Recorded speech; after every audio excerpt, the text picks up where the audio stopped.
चुड़ैल समीना परी को बोतल में कैद करके समंदर में फेंक देती है। समीना परी बोतल के अंदर कैद समंदर की लहरों से टकरा रही होती है, लेकिन कुदरत को कुछ और मंजूर होता है। उसी समंदर के किनारे पर अनाया और शेरू खेल रहे होते हैं।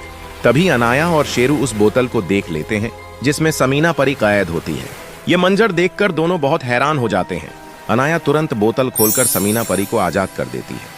फिर समीना परी अनाया से मदद मांगने लगती है और कहती है, समंदर के बीच हमारा एक बहुत खूबसूरत राज्य था, लेकिन एक दिन एक चुड़ैल ने अपने जादू से हमारा राज्य देख लिया। उसे लगा कि अगर वो हमारे राज्य से कुछ पा ले तो और ज्यादा शक्तिशाली हो जाएगी। फिर चुड़ैल समंदर के किनारे आई और नाव पर बैठकर कुछ दिनों के सफर के बाद हमारे राज्य के करीब पहुंच गई। थोड़ी ही देर में वो हमारे राज्य में दाखिल हो गई। मैं और सुमायरा परी ने उस चुड़ैल को देख लिया और उसे रोकने की पूरी कोशिश की, लेकिन हम रोक नहीं पाए। फिर उसने सुमायरा परी को घायल कर दिया और मुझे अपने जादू से बोतल में बंद करके समंदर में फेंक दिया। कृपया अनाया, हमारी मदद करो। अनाया और शेरू यह सुनकर बहुत हैरान हो जाते हैं और फिर समीना परी को अपने घर ले आते हैं। समीना परी अनाया को बताती है कि चुड़ैल को हराने का सिर्फ एक ही तरीका है, एक जादुई छड़ी जो इस नक्शे के मुताबिक समंदर के बीचों बीच छिपी हुई है। वहां एक राक्षस मॉन्स्टर भी है। दूसरी तरफ चुड़ैल के सामने जो भी परी आती है वो उसे खत्म कर देती है और महल की तरफ बढ़ रही होती है। अंदर जाते ही चुड़ैल रानी परी से कहती है, मुझे जादुई लॉकेट दो वरना मैं सब परियों को भस्म कर दूंगी। रानी परी लॉकेट नहीं देती तो चुड़ैल महल में सब परियों को अपने जादू से मार देती है। रानी परी लॉकेट को बचाने के लिए महल से तुरंत निकल जाती है और छत पर जाकर महल से छलांग लगा देती है। नीचे जोर से गिरती है। फिर किरण और इरम परी उसके पास आती हैं और उसे पकड़कर एक छोटे से घर ले जाती हैं। वहां एक बुजुर्ग औरत रानी परी की मरहम पट्टी करती है। फिर रानी परी जादुई लॉकेट निकालकर किरण परी को देती है और कहती है, तुम ये लॉकेट अनाया तक पहुंचाओ, वो और कोई नहीं मेरी बेटी है। किरण परी यह सुनकर हैरान हो जाती है और कहती है, नी परी, मैं हर हाल में ये लॉकेट अनाया तक पहुंचाऊंगी। फिर लॉकेट लेकर किरण परी निकल पड़ती है।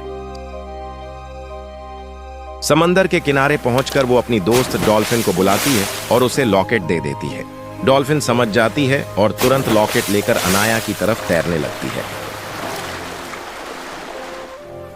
दूसरी तरफ अनाया वो नक्शा लेकर जादुई छड़ी पाने के लिए निकल पड़ती है।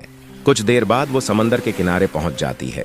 तभी समंदर से डॉल्फिन बाहर आती है और अनाया को लॉकेट देकर सब कुछ बता देती है। अनाया उस लॉकेट से समंदर में जाने का रास्ता बनाती है। लॉकेट पहनकर वो और भी ज्यादा शक्तिशाली हो जाती है। फिर अनाया और शेरू दोनों समंदर के अंदर जाकर एक नई दुनिया देखकर हैरान रह जाते हैं। वहां उन्हें एक एक परी मिलती है जो बताती है कि अगर तुम्हें जादुई छड़ी चाहिए तो तुम्हें एक राक्षस से लड़ना होगा। अनाया और शेरू दोनों आगे बढ़ते हैं और उस जगह पहुंचते हैं जहां एक बड़ा राक्षस छड़ी वाले बॉक्स के पास बैठा होता है। राक्षस अनाया को देखते ही बॉक्स छुपा देता है और उस पर हमला करता है, लेकिन अनाया जादुई लॉकेट से उस पर हमला करती है। राक्षस बॉक्स लेकर भागता है, लेकिन अनाया अपने जादू से उसे हरा देती है। बॉक्स खोलते ही अनाया जादुई छड़ी निकालती है और भी ज्यादा शक्तिशाली हो जाती है। छड़ी लेकर अनाया और शेरू वापस ऊपर आ जाते हैं। एक छोटी सी नाव पर बैठकर अनाया, शेरू और समीना परी राज्य की तरफ निकल पड़ते हैं। कुछ देर बाद वो किनारे तक पहुंच जाते हैं। रास्ते में उन्हें कुछ परियां जंगल में कैद दिखती हैं, जिन्हें अनाया जादू से आजाद कर देती है।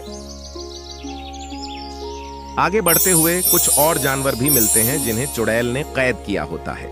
अनाया सबको आजाद कर देती है। फिर अनाया उस घर तक पहुंचती है जहां रानी परी होती है। अंदर जाते ही रानी परी अनाया को देखकर बहुत खुश होती है और उसे जोर से गले लगा लेती है। दूसरी तरफ चुड़ैल काले जादू से परियां बनाती है और उन्हें लॉकेट ढूंढने भेज देती है। वो परियां लोगों के घर जला रही होती हैं, सब कुछ तबाह कर रही होती है। फिर अनाया आती है और अपनी जादुई छड़ी से सब परियों को खत्म कर देती है। फिर जादू से सब घर पहले जैसे कर देती है। फिर अनाया महल के अंदर जाती है जहां चुड़ैल जादू कर रही होती है। अनाया उस जादू को रोकती है। फिर अनाया और सब परियां मिलकर एक साथ चुड़ैल पर जादू करती हैं। चुड़ैल कमजोर होकर नीचे गिर जाती है। अनाया चुड़ैल की छड़ी लेकर और भी ज्यादा शक्तिशाली हो जाती है। फिर अनाया चुड़ैल को बोतल में बंद करके समंदर की गहराइयों में फेंक देती है।